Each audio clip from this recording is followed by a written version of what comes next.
Orangetheory Fitness in Bearden has been the leader now when it comes to reopening their facilities amid coronavirus concerns. Last Thursday, they were the first location nationwide to welcome back clients who were eager to get their sweat on. Picture this. It's a Tuesday morning. You've set your alarm for 5:45 a.m. You've packed your bag, laced your shoes, driven across town in the dark, because that's what you do. That's what you've done 3 times a week for 4 years. You pull into the parking lot, and there's a piece of paper taped to the door. Your studio is closed, permanently, effective immediately, no phone call, no email, no warning, just a note on a door, and a membership fee still being charged to your credit card. This is not a hypothetical. This is what happened to thousands of Orangetheory members across America. People who had built their entire fitness identity around a brand that told them every single day that they were part of something bigger than a workout. And here is the part that nobody is talking about. The people who lost their studios, they weren't the only ones who got left holding the bill. Because what collapsed inside Orangetheory wasn't just a chain of gyms. It was a promise, a very expensive, very specific promise that science, community, and the right heart rate monitor could change your life. Today we're going to find out exactly when that promise was broken and who made the decision to break it.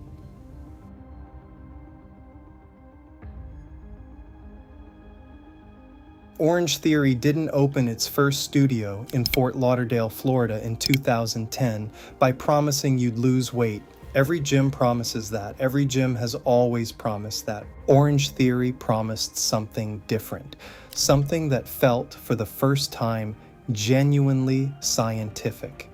The concept was called excess post-exercise oxygen consumption, EPOC. The idea was simple. If you train at the right heart rate intensity for the right amount of time, your body continues burning calories for up to 36 hours after you leave the gym. Not during the workout, after it, while you're sitting at your desk, while you're sleeping. They called it the afterburn effect, and they built an entire business around proving it was real, in real time, on a screen on the wall, in front of everyone in the room. Every member wore a heart rate monitor. Every class displayed every member's output on a live leaderboard. Green meant you were working, orange meant you'd hit the zone, red meant you were pushing the limit. The goal was simple: spend at least 12 minutes in the orange zone per class, and the afterburn would do the rest.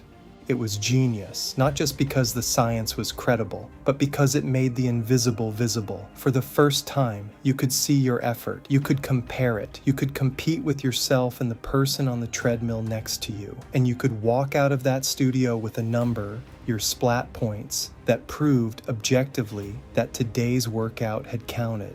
By 2017, Orangetheory had over 1 million members.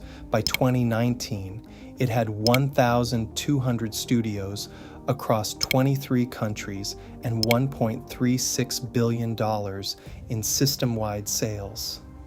Private equity firm Rourke Capital had invested to fuel global expansion.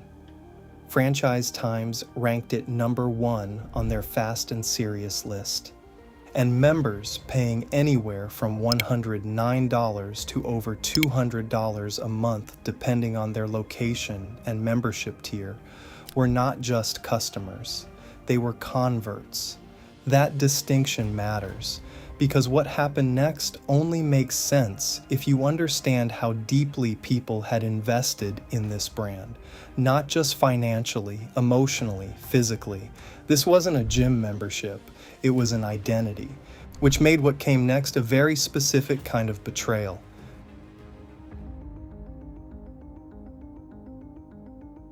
March 17th, 2020.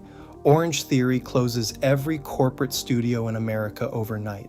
Now, every gym closed in March 2020. That part of the story isn't unique. What is unique is what the closure revealed about the business model underneath the orange glow. Orangetheory's entire value proposition was built on one thing: being in the room. The heart rate monitors, the coaches, the leaderboard, the community, none of it worked at home. You couldn't replicate the Orange Zone experience on a living room floor, and unlike Peloton, which had spent years building a digital product before the pandemic hit, Orangetheory had nothing to offer members who couldn't come through the door. System-wide sales fell 16% in 2020, then another 12.5% in 2021. By the time studios began reopening, membership numbers that had taken a decade to build had quietly evaporated, and the members who returned were different, warier, more flexible, suddenly aware that there were cheaper, more convenient options that hadn't existed before. But here is what the corporate press releases didn't say. Here is the number that changes everything.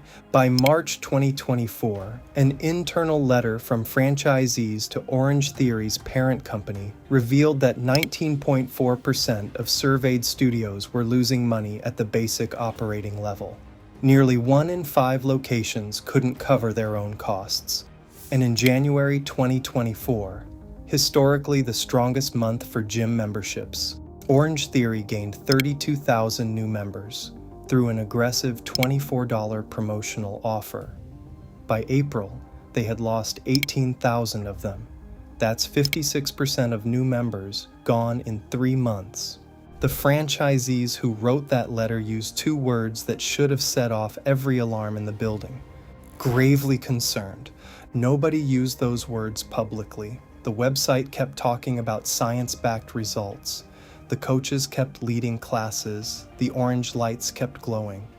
But behind the scenes, the business was already coming apart.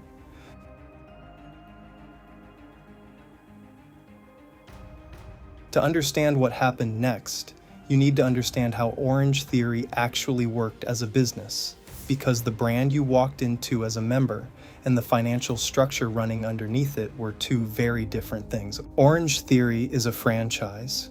Almost every studio you ever walked into was owned not by the company, but by an individual franchisee who had paid between $563,000 and $1 million to open that location, signed a long-term lease, hired coaches, bought equipment, and agreed to pay ongoing royalty fees to corporate. The biggest franchisee in the entire system was a company called Honors Holdings, an Atlanta-based private equity-backed group that had accumulated over 140 studios across 13 states. They had borrowed more than $100 million to build that empire. In early 2024, Honors Holdings defaulted on its loan. WhiteHorse Finance, the lender, moved in and took control of 121 studios through a foreclosure agreement. In November 2024, 2 former franchisees filed an involuntary bankruptcy petition against Honors, claiming they were owed millions from studios they had sold to the company. 143 studios, 13 states, thousands of members, and the people who showed up to class on the morning the paper went on the door, they had no idea any of this was coming, because nobody told them. Here is what makes this a betrayal and not just a business failure. Members were still being charged. In some documented cases, members who had already canceled, who had confirmation emails and cancellation call records, were still having monthly fees withdrawn from their accounts months later. The system that made it easy to sign up had built very specific friction into the exit. Sound familiar?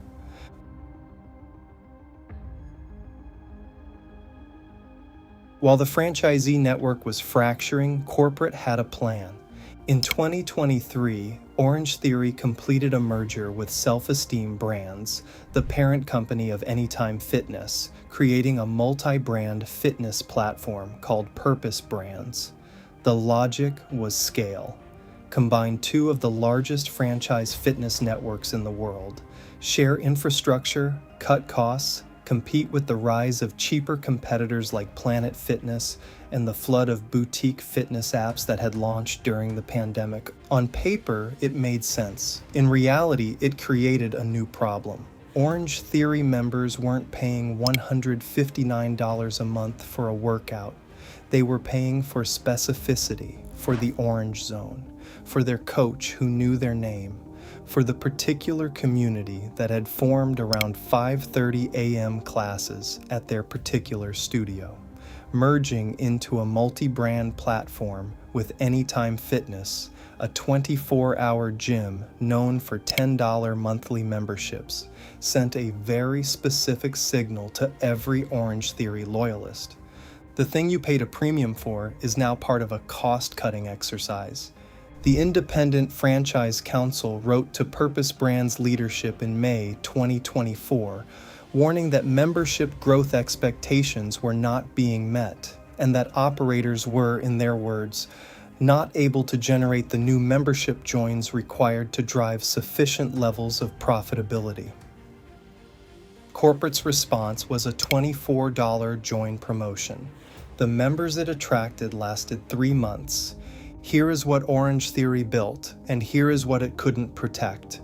It built the most emotionally compelling fitness brand of the 2010s. It made people care about their heart rate in a way no gym had ever managed. It created communities of people who genuinely changed their bodies, their habits, and their relationship with exercise, and who would tell anyone who'd listen that Orangetheory had done what nothing else could. What it couldn't protect was the gap between what members were paying for and what the business was actually built on. Members were paying for community, science, and transformation. The business was built on franchise fees, aggressive expansion debt, and a model that required constant new member acquisition to keep existing studios profitable. The moment that acquisition slowed, and after COVID it slowed everywhere, the math stopped working. And the members who had done everything right, who had shown up 3 times a week in the dark, were the last to know. The orange lights are still on in thousands of studios around the world. Orangetheory is not finished, but the version of Orangetheory that members fell in love with.